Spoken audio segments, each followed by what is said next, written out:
Welcome back to Cossy Podcast. My name is Cossy. Welcome back to a brand new video. This is your preview and starting lineup for Arsenal versus PSV, the last game of the UEFA Champions League group, and we have come to the end of this one, guys. Alex, listen, when we started, I thought Arsenal were really going to face it rough, but we had an easy ride with Sevilla. We had an easy ride with Lens at home. I think we really had an easy game against PSV at home as well, and that was just enough to secure Arsenal going through, but also making sure that we're on top of the group. So in this game, I think Mikel Arteta will be looking to, one, bounce back to winning ways after that Aston Villa defeat that was not really inspiring. But then also, it's a game that we can rest a couple of players. It's a game where Mikel Arteta can try a couple of things. He's always tried to play Declan Rice in the 8. I think this could be the game you actually want to do that. Kivior as well. And it's also a confidence booster, in my opinion, to players like Benjamin White that have come back from injury and not actually doing very well. But also, in terms of the goalkeepers, this could be Aaron Ramsdale's chance to get into the UEFA Champions League team. I mean, it will be very, very unlikely that he gets into the team after this game. After this stage, when we get to that level, round of 16, quarterfinals, semifinals, I don't expect Ramsdale to be in goal. So this is the time, this is the chance for Aaron to come and have a chance in the UEFA Champions League. So hit the like button, subscribe to the podcast as well. What changes would you like to see in this game? And in your own perspective, do you think Arsenal should go strong? Should we go bold? Or it's a game where we could go, we could relax. We are away from home, so picking up a point is just enough. Just don't lose, and then go on to the next one. Focus on Brighton. Or would you love Arsenal to bounce back to winning ways and also make sure that we send that statement to the next opponents that we have? That listen, we have won 5 of our 6 games in the group. And this is how good we are. We've gone to PSV and picked up a point, or even 3. And we have also gone to Sevilla in Spain and picked up 3 points. So this is how good we are. And we are meaning business in the Champions League this campaign. I mean, it's two-way. And I would really agree with any perspectives. I'm going to be in the comment box below after uploading this video, getting your thoughts and opinions. Right, let's get into the starting 11 that I would love to see in this game. I would love to see a couple of changes, in my opinion. Like I said, I would love to see Aaron Ramsdale in goal. I don't think we're going to see him after this. So he's the goalkeeper that put us where we are, guys. We cannot forget that. And I know I've already talked about being ruthless. I know I've already talked about that kind of team that is that means business. It should be on merit, and David Raya really deserves to be in goal. But I have not seen a lot of quality difference between Raya and Ramsdale in terms of shot stopping when they have actually come at Arsenal, when they're both Arsenal goalkeepers, in terms of playing out wide, in terms of a couple of other metrics. Yes, maybe Raya is better and he's done well, but Aaron Ramsdale will feel a little bit hard done by if it's only by those metrics that has been pushed out of the starting 11. Because as a goalkeeper, your first priority and your first duty is to make sure that the ball is out of your net. And Ramsdale and Raya, for me, are almost at the same level as Arsenal goalkeepers in terms of that. Not really good. I don't think there is a bad goalkeeper, either way. So Mikel Arteta, this is a chance to tell and reinforce the message to Aaron Ramsdale that, listen, you're part of this team. You're part of my plans. I want you to stay here, and I want you to be part of this team. If he gives him this game, maybe Ramsdale will feel, okay, I'm maybe behind Raya a little bit, but if I push harder, there is a chance. But even in a game like this, where Arsenal are not even fighting for much, if Ram doesn't get this goal, this chance in goal, I think it will have defined the fate of Ramsdale at Arsenal. At right back, I think it's gonna be Benjamin White. I would love to see Ben White in a much better way and in much better form. Now, he's one of the players that are really struggling for form at Arsenal. There's no question about that. And a couple of other players. While the rest of the team, Odegaard, Martinelli, Saka, while the rest of the team is actually, on an upward trajectory, Ben White is one of the players that really started off the season very well. I think White, Timber, and Saliba, those are the 3 players you could based on. Those are the three players that you could really feel have started the season very well. And in the opening days of the campaign, our team really was dependent on how we defended, and is still dependent on how we defend. But Ben White is losing form. He's making mistakes. He's actually getting late in tackles. He's at times he seems like a shadow of himself. For example, in that Aston Villa game, the goal, it's nasty. Like, it's disgusting. The way and his posture and how Joe McGinn is allowed to turn around him and get in front of him without him doing anything. I'm not even sure how he was trying to keep out Joe McGinn in that scenario. He was not even trying to put in a decent block. Yeah, I would love him to play in this game. It's a game that would put him to the test because PSV are at home. They need this game, and he won't have a lot of support from the rest of the team because we're going to be in a relaxation mode. At centre back, I would love to see a change as well. Tomiyasu is not available, so it's most definitely Kivio. We've seen Kivio play at right centre back. We've seen him play at left centre back as well and at left back. So I would love to see Kivio alongside Gabriel Magalhaes. I think Gabriel Magalhaes has been really good ever since getting back into the team. He was dropped out at the beginning of the campaign. He's really been consistent. Consistent for Brazil, consistent for Arsenal, and consistent for himself as well. So I would love to see a change. Saliba gets to rest. Kivio and Gabriel get to play in this game. And that means that Alexander Zinchenko then comes back in the starting 11 because Kivio is the only guy that you trust to play in that place at the moment, or Tomiyasu. None of them is available, so I'd love to see... I'll make a change there. I would love to see Kivio and Gabriel at centre back. I would love to see Gabriel... I would love to see Zinchenko at left back, and I would love to see Ben White at right back. So that would be my starting that would be my starting back line, right? Pretty much still decent in my opinion to get to a point, or even three. I think the absence of Saliba shouldn't mean much. It does mean much. Like, it really, really does mean much. But it shouldn't mean much if Arsenal want to go on to be a self-sustaining team and a team that can actually win trophies. When you lose one player, you shouldn't actually crumble under the pressure. Right. In midfield, a couple of changes as well, I would say. Number one is Jorginho. I would think that Jorginho was actually bought for such games. So Jorginho to start at the base of the midfield. Alongside him, I would still go Kai. I would still go Kai. I think Kai has actually done very well in the past few games, and you want him to continue with that kind of momentum. You want him to continue with that kind of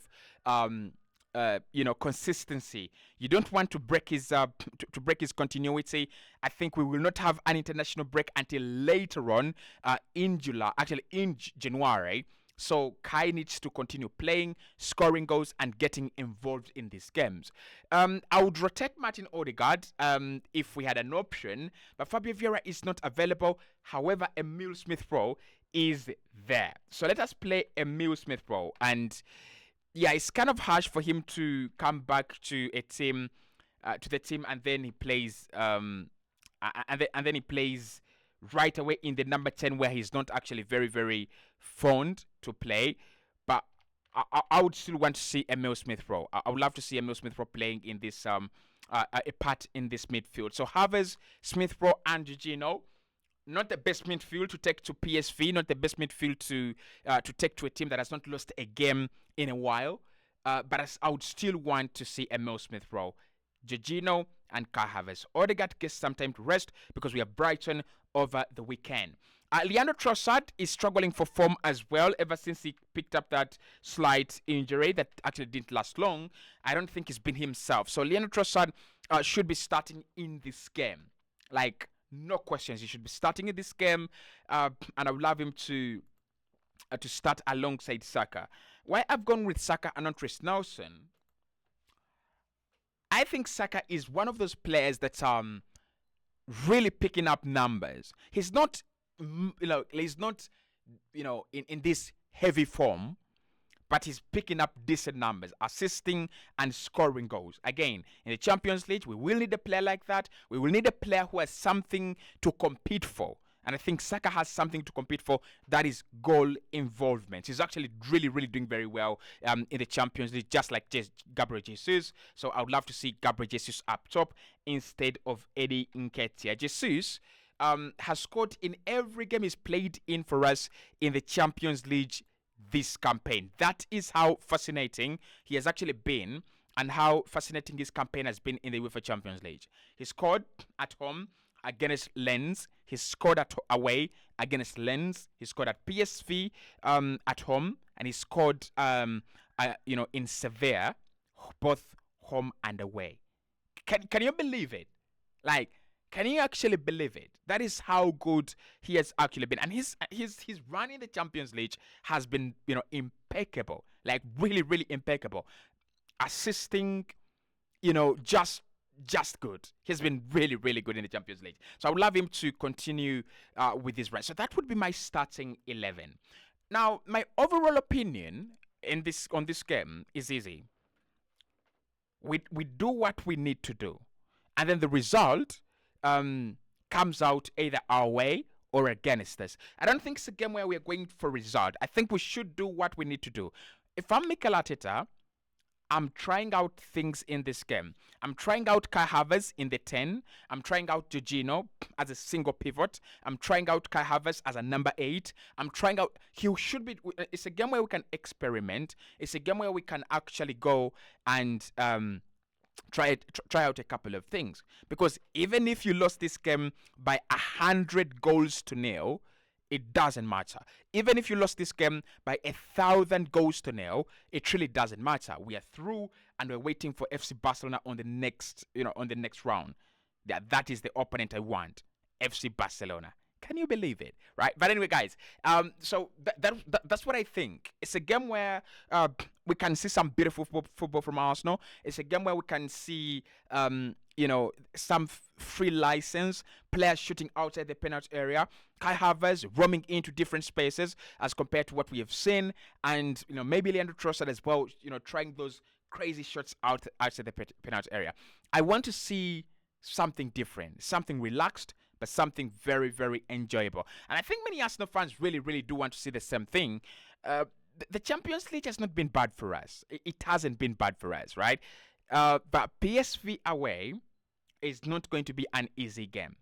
Especially when we have not won our last game, we will be desperate. We will try to get back to winning ways. We'll try to make sure that we don't lose 2 in a row. Mikel just told the boys, I think that was last month we won, that we are Arsenal. We cannot be losing 3 games in a row. And for me, we are Arsenal. We cannot be losing 2 games in a row. We can't go 2 games in a row without a win.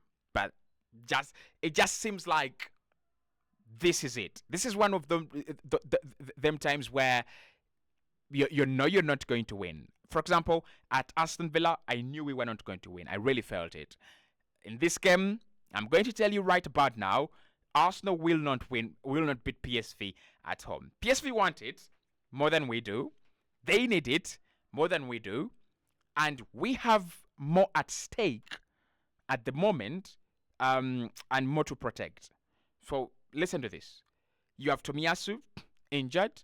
You don't want a Kivio, Gabriel, Saliba injury right now, or even Ben White, or even Alexander Zinchenko. You don't want an injury right now at left back or at right back or at centre back. Fabio Vieira is injured, so we are kind of thin in that area. You don't want an injury to Odegaard or to Kai or to Leandro Trossard. And then up front, even if we don't have a lot of injuries up front, we are really thin. It's Martinelli, Saka, Gabriel Jesus. Any changes to that, Leandro Trossard. Anything outside that, the quality massively drops, right? So we go with whatever comes.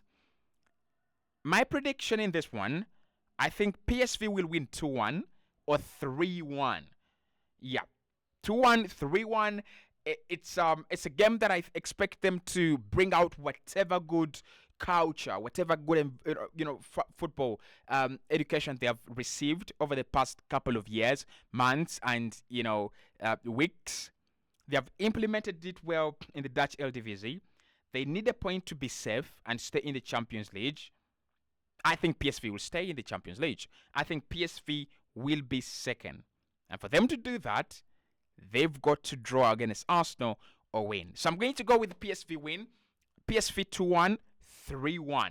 If Arsenal draw this game, I won't be surprised. If we win, I will be very surprised. Like, I will be really surprised.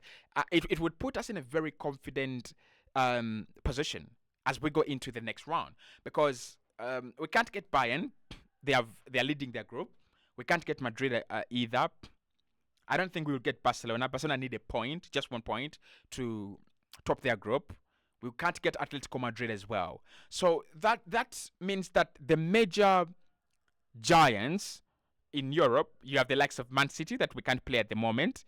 So the major giants, the big giants in Europe, we can't play them on the round of 16. What a huge chance for Arsenal to advance to the quarterfinals. And probably when we go to the quarterfinals and we get lucky and we are given Newcastle or we're given we're given Napoli, and then you progress to the semi-finals, that puts us in serious conversations of winning the UEFA Champions League. We're still far away. I don't want to get ahead of myself, but we are serious Champions League contenders. I don't see a team that is as good as we cannot beat them. City, we've beaten them before. Bayern have just conceded 5 against Eintracht Frankfurt. I'm not saying that's a reason for Arsenal to feel confident, but I'm also saying Madrid are picking up these mixed results, drawing against Real Betis, losing to Atletico Madrid, and then beating Girona, and then beating Barcelona. So they do have those mixed results. So if you're disciplined enough, you can pump them out of the Champions League. And of course, you don't have to do all the job by yourself. There's Madrid pushing out Man City, and then probably Inter Milan pushing out Madrid, and then Arsenal pushing out Inter Milan. Things like that. Of course, I'll be doing a video on who are the most likely opponents where we can get in the Champions League. You guys have requested for that video, so I'll be doing it for you. That is my preview. I'll speak to you right in the next one.